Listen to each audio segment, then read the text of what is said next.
What's going on, King of Kings family? It's day 8 in our Lent campaign, dwelling in the Gospel of John through the 40 days of Lent. And today we're in John chapter 5, verses 1 through 29, where we have the miraculous healing at the pool of Bethsaida. We meet a guy who's been sick for a really long time. No idea how long he's been coming to the pool of Bethsaida, but he's been sick for 38 years. And his last hope is to find a way into the water when it's stirred, because he believes it'll heal him. And to me, that sounds really weird. Like, why would this heal him? I'm not saying that it didn't happen, but it seems pretty far-fetched, right? That this would be the case. And so Jesus comes along and he sees this guy and has compassion on him, and he heals him. And the religious leaders are mad because of the day of the week it is. Instead of looking at the fruit of what Jesus had done and celebrating, like, here's somebody who was sick and now can have a normal life, and you're worried that it was Sunday and not Monday? Come on. And yet that, I think, is what happens when we get so bound up in religion and in right belief and in right behavior that we can miss the new things that Jesus is doing.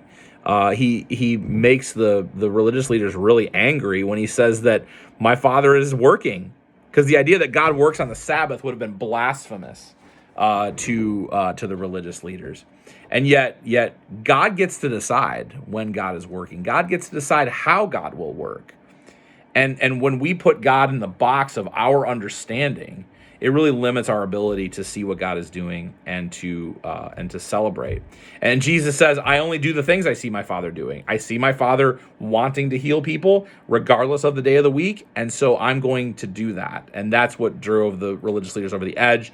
That's really what motivated them to want to kill Jesus, was this disruption of the Sabbath and the blasphemy of equating himself with God and saying these things about God. But the real problem was that they were so in their box of religiosity, so in their box of expectation for how God would work, that they couldn't see the amazing thing that just happened. This guy was set free from his illness. And so I think our challenge in Lent, and really every day, is to not put God in a box, to not place these rigid expectations of how God can and will work, and to really be open that God can work through different forms of worship, whether it's highly liturgical, if that's your bent, or more contemporary praise setting, that God can work through the other form, and God can actually work in your life in the other form. If God can work in your life in on a mission that you would never want to choose. You may not want to serve the poor in some way, but God can work through you in that.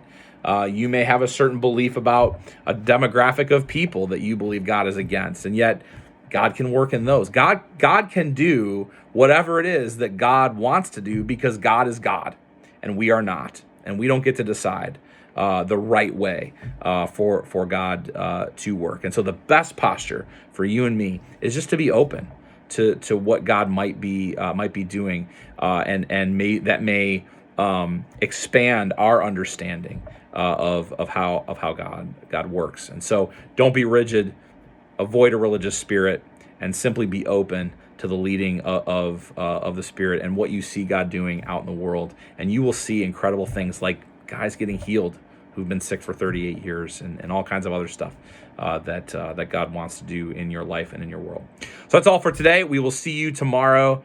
Have an awesome day. God bless.